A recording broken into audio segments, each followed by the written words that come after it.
നമസ്കാരം, നേത്യാസ്മാജിക്കിൻ്റെ പുതിയൊരു എപ്പിസോഡിലേക്ക് എല്ലാവർക്കും സ്വാഗതം. അപ്പോൾ ഇന്ന് നമ്മളൊരു ഹെയർ ഓയിലാണ് തയ്യാറാക്കുന്നത്. അപ്പോൾ ഇത് മുടി വളർച്ചയ്ക്ക് മാത്രമല്ല കേട്ടോ, നമ്മളുടെ കഫക്കെട്ട്, നീർത്താഴ്ച അങ്ങനെയുള്ള എല്ലാ പ്രശ്നങ്ങൾക്കും ഒരു സൊല്യൂഷൻ കൂടിയാണ് ഈ ഒരു ഓയിൽ എന്ന് പറയുന്നത്. അപ്പോൾ ഞാനിതിവിടെ താമര നട്ടിരിക്കുന്നതാണ്. അപ്പോൾ ഞങ്ങളുടെ മുറ്റത്ത് ഒരു സൈഡിൽ ഫുള്ള് ഇതുപോലെ തുളസി ചെടി പിടിച്ച് നിൽപ്പുണ്ട്. അപ്പോൾ നമ്മളുടെ ഫസ്റ്റ് ഇൻഗ്രീഡിയൻ്റ് എന്ന് പറയുന്നത് ഈ തുളസിയാണ്. കണ്ടോ, ഒരുപാട് തുളസി ചെടികൾ ഇങ്ങനെ പിടിച്ച് നിൽപ്പുണ്ട്. അപ്പോൾ നമുക്ക് ഇതിൽ നിന്ന് കുറച്ച് തുളസി ഒന്ന് കട്ട് ചെയ്തെടുക്കാം. അപ്പോൾ നല്ല മണമാണ് കേട്ടോ, ഈ ഒരു ഭാഗത്തേക്ക് വരുമ്പോൾ തന്നെ ആ തുളസിയുടെ നല്ല മണമാണ്. അപ്പോൾ അതിൽ നിന്ന് നമുക്ക് കുറച്ച് തുളസി, ഈ ഒരു ഓയിലിന് വേണ്ടിയിട്ടുള്ള കുറച്ച് തുളസി അതിൽ നിന്നൊന്ന് കട്ട് ചെയ്തെടുക്കാം.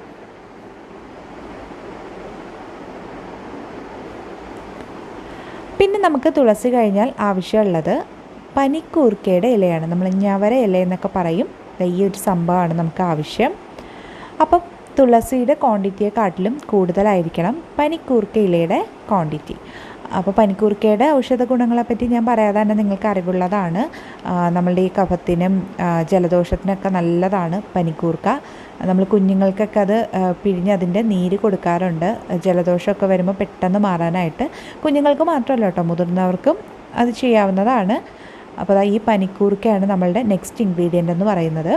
അപ്പോൾ അതും അതിൻ്റെ കുറച്ച് ഇലകൾ കൂടി നമുക്ക് പൊട്ടിച്ചെടുക്കാം. ഇപ്പോൾ തുളസിയുടെ ക്വാണ്ടിറ്റിയെക്കാട്ടിലും കൂടുതലായിരിക്കണം നമ്മളെടുക്കുന്ന പനിക്കൂർക്കയുടെ ക്വാണ്ടിറ്റി.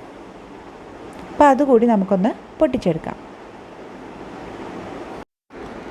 ഇനി നമ്മൾ എടുത്തിട്ടുള്ള തുളസി ഇലയും അതുപോലെ തന്നെ പനിക്കൂർക്കയുടെ ഇലയൊക്കെ നന്നായിട്ടൊന്ന് വാഷ് ചെയ്തെടുക്കണം. അതിലെന്തെങ്കിലും ചിലന്തിയോ അതുപോലെ മറ്റ് പ്രാണികളോ ഒക്കെ ഉണ്ടെങ്കിൽ ഒന്ന് മാറാനായിട്ട് നന്നായിട്ട് ഇതൊന്ന് വാഷ് ചെയ്തെടുക്കാം. അപ്പം ഞാൻ ആ തുളസി ഇല തണ്ടിൽ നിന്നൊന്ന് പൊട്ടിച്ചിട്ട് കൊടുക്കുന്നുണ്ട്. അപ്പം ഞാൻ ഇതിനു മുമ്പും ഒരു ഹെയർ ഓയിലിൻ്റെ റെസിപ്പി ചെയ്തിട്ടുണ്ടായിരുന്നു. നല്ല ഹെയർ ഓയിലായിരുന്നു കേട്ടോ. ഒരുപാട് പേര് നല്ല ഫീഡ്ബാക്ക്സ് പറഞ്ഞു.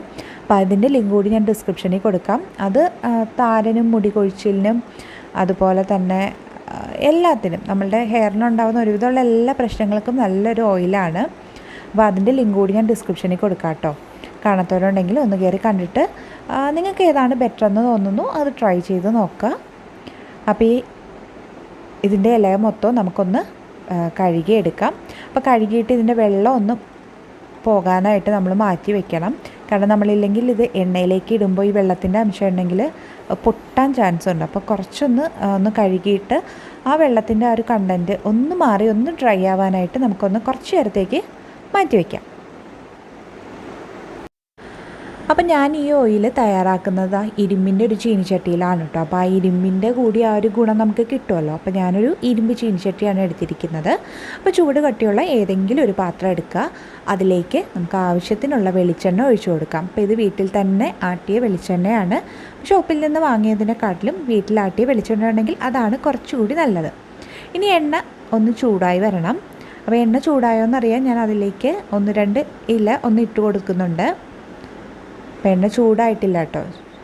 അപ്പോൾ ഒന്നുകൂടി ഇതൊന്ന് ചൂടായി വരുന്നത് വരെ നമുക്കൊന്ന് വെയിറ്റ് ചെയ്യാം. എണ്ണ നന്നായിട്ട് ചൂടായിട്ട് വേണം നമ്മളുടെ ഈ ഇല അതിലേക്ക് ഇട്ട് കൊടുക്കാൻ.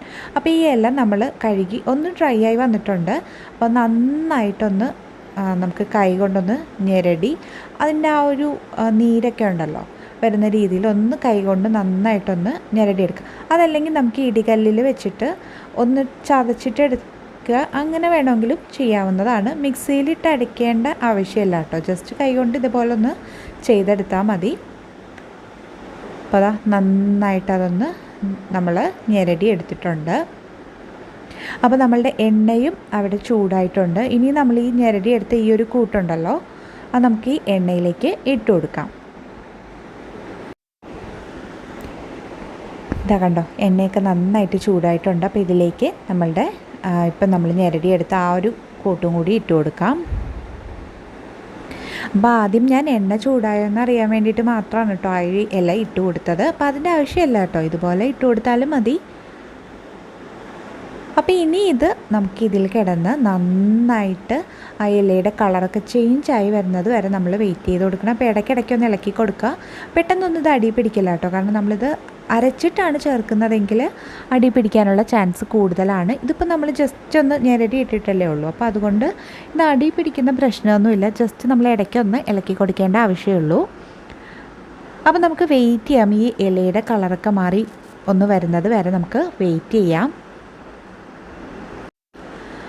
ഇതാ കണ്ടോ, ഇലയുടെയൊക്കെ കളർ കണ്ടോ, നന്നായിട്ട് ചേഞ്ചായി വന്നിട്ടുണ്ട്. അപ്പോൾ ഇതായിട്ടില്ല കേട്ടോ.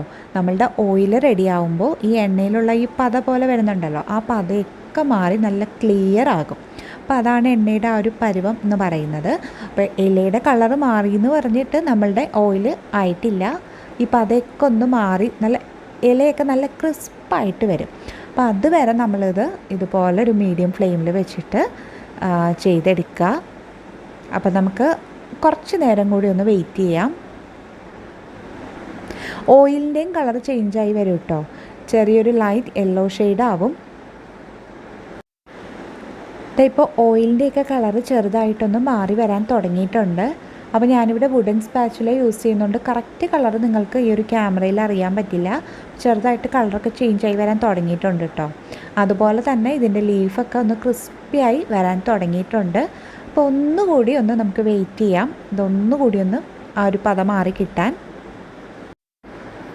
അപ്പോൾ ഇതാ ഇപ്പോൾ പതയൊക്കെ മാറിയിട്ടുണ്ട്. ഇനി ഇതിലേക്ക് ഞാൻ കുരുമുളക് അല്ലെങ്കിൽ അരിമണി അതിലേതെങ്കിലും ഒന്ന്, ഞാനിപ്പോൾ രണ്ടും ഇട്ട് നോക്കുന്നുണ്ട്. നിങ്ങൾ ചെയ്യുമ്പോൾ ഏതെങ്കിലും ഒന്ന് ഇട്ട് നോക്കിയാൽ മതി. അപ്പോൾ എണ്ണ കറക്റ്റ് പാകമാകുമ്പോൾ നമ്മളിതുപോലെ അരിയോ അല്ലെങ്കിൽ കുരുമുളകോ ഒന്ന് ഇട്ട് കൊടുക്കുമ്പോൾ അത് ഇതുപോലെ പൊട്ടി മുകളിൽ വരും. അപ്പോൾ നമ്മളുടെ എണ്ണ പാകമായിട്ടുണ്ടെന്നാണ് അതിൻ്റെ അർത്ഥം. അപ്പോൾ നമ്മൾ ഇതിന് മുമ്പൊക്കെ ഇതുപോലെ അരിയോ അല്ലെങ്കിൽ കുരുമുളകോ ഒക്കെ ഇട്ടാൽ ഇതുപോലെ പൊട്ടി മുകളിൽ വരില്ല കേട്ടോ, താഴെ തന്നെ സെറ്റിലാവത്തേ ഉള്ളൂ. അപ്പോൾ ലാസ്റ്റ് ഈ പതയൊക്കെ മാറി തുടങ്ങുമ്പോൾ ഇതുപോലെ ഒന്ന് ഇട്ട് നോക്കുക. അപ്പോൾ ഇത് പൊട്ടി ഇങ്ങനെ മുകളിൽ വരികയാണെങ്കിൽ നമ്മളുടെ എണ്ണ പാകമായിട്ടുണ്ട്. അപ്പോൾ ഇനി നമുക്കിത് ഫ്ലെയിം ഓഫ് ചെയ്യാം. ഇനി ഇതിലേക്ക് കർപ്പൂരമാണ് ചേർത്ത് കൊടുക്കുന്നത്. ഞാനിവിടെ ഒരു 10-12 കർപ്പൂരം എടുത്തിട്ടുണ്ട്. അപ്പോൾ അതൊന്ന് പൊടിച്ചിട്ട് ഇതിലേക്ക് ഇട്ട് കൊടുക്കാം. അപ്പോൾ നമ്മളുടെ ഈ ഓയിലിന് നല്ല മണം കിട്ടും കേട്ടോ ഈ ഒരു കർപ്പൂരം ആഡ് ചെയ്യുമ്പോൾ. അല്ലെങ്കിൽ തന്നെ നമ്മൾ ഈ പനിക്കൂർക്കയും തുളസിയിലയൊക്കെ ഇട്ട് ഈ ഒരു ഓയിൽ കാച്ചുമ്പോൾ തന്നെ നല്ലൊരു മണം വരുന്നുണ്ട്. അപ്പോൾ അതിൻ്റെ കൂടി ഈ കർപ്പൂരം കൂടി ഇട്ട് കൊടുക്കുമ്പോൾ കുറച്ചുകൂടി നല്ലൊരു സ്മെല്ലായിരിക്കും. അപ്പോൾ ഞാൻ ഫ്ലെയിം ഓഫ് ചെയ്തിട്ടാണ് കർപ്പൂരം ആഡ് ചെയ്തിരിക്കുന്നത്. അപ്പോൾ ആ ഒരു ചൂടിൽ തന്നെ ആ കർപ്പൂരം അതിലേക്ക് അലിഞ്ഞ് ചേർന്നോളും. അപ്പോൾ ഇനി ഇത് നന്നായിട്ട് ഒന്ന് തണുക്കുന്നത് വരെ നമുക്ക് വെയിറ്റ് ചെയ്യാം. അപ്പോൾ അതിന് ശേഷം നമുക്കിത് ബോട്ടിലേക്ക് മാറ്റാം കേട്ടോ. അപ്പോൾ ഓയിലൊക്കെ ഇവിടെ തണുത്തിട്ടുണ്ട്. ഞാനത് ബോട്ടിലേക്ക് മാറ്റുകയാണ്. അപ്പോൾ ഞാനിവിടെ ഗ്ലാസ് കണ്ടെയ്നറിലേക്കാണ് മാറ്റുന്നത്. നമ്മൾ പ്ലാസ്റ്റിക്കിൻ്റെ ബോട്ടിൽ യൂസ് ചെയ്യുന്നതിനെക്കാട്ടിലും ഗ്ലാസിൻ്റെ ബോട്ടിൽ എടുക്കുന്നതായിരിക്കും കുറച്ചുകൂടി നല്ലത്. അപ്പോൾ ഇതിലേക്ക് മാറ്റി കൊടുക്കാം. ഞാനിപ്പോൾ ഇവിടെ ഒരു അരിപ്പ് കൂടി യൂസ് ചെയ്തിട്ടാണ് ബോട്ടിലേക്ക് ആക്കുന്നത്. അപ്പോൾ അതാകുമ്പോൾ നമ്മളുടെ ആ ഇലയുടെയൊക്കെ ആ ഒരു വേസ്റ്റ് ഉണ്ടല്ലോ, അപ്പോൾ അത് ഒഴിവാക്കാമല്ലോ. അപ്പോൾ അതൊക്കെ മാറ്റിയിട്ട് നമുക്കൊരു അരിപ്പ് അല്ലെങ്കിൽ ഒരു കോട്ടൺ തുണി യൂസ് ചെയ്തിട്ട് നമുക്കിതിലേക്ക് അരിച്ചൊഴിച്ചു കൊടുക്കാം. അപ്പോൾ നമ്മൾ എടുക്കുന്ന ബോട്ടിലും അതുപോലെ തന്നെ അരിപ്പായാലും ക്ലോത്ത് ആയാലും ഒന്നും അതിൽ വാട്ടർ കണ്ടൻറ്റ് പാടില്ല. ഇതൊരുപാട് നാൾ നമുക്ക് വെച്ചിട്ട് യൂസ് ചെയ്യാൻ പറ്റിയൊരു ഓയിലാണ്. വളരെ ഈസിയാണ്. അതുപോലെ തന്നെ ഒരുപാട് ഔഷധ ഗുണങ്ങളുള്ള ഒരു ഓയിലാണ്. എല്ലാവരും ഒന്ന് ട്രൈ ചെയ്ത് നോക്കിയിട്ട് ഫീഡ്ബാക്ക്സ് അറിയിക്കുക. ഒപ്പം ഈ ഒരു വീഡിയോ ഇഷ്ടമായിട്ടുണ്ടെങ്കിൽ ഒന്ന് ലൈക്ക് ചെയ്യാനും അതുപോലെ തന്നെ ഈ ഒരു വീഡിയോ യൂസ്ഫുൾ ആകും എന്ന് തോന്നുന്നു നിങ്ങളുടെ ഫ്രണ്ട്സിനും റിലേറ്റീവ്സിനും ഒക്കെ ഒന്ന് ഷെയർ ചെയ്ത് കൊടുക്കാനും മറക്കരുത്. ചാനൽ സബ്സ്ക്രൈബ് ചെയ്യാതെ കാണുന്ന കൂട്ടുകാർ ആരെങ്കിലും ഉണ്ടെങ്കിൽ ഒന്ന് സബ്സ്ക്രൈബ് ചെയ്ത് സപ്പോർട്ട് ചെയ്യുക. മറ്റൊരു നല്ല വീഡിയോ ആയിട്ട് നമുക്ക് വീണ്ടും കാണാം. അതുവരെ thank you, bye, thanks for watching.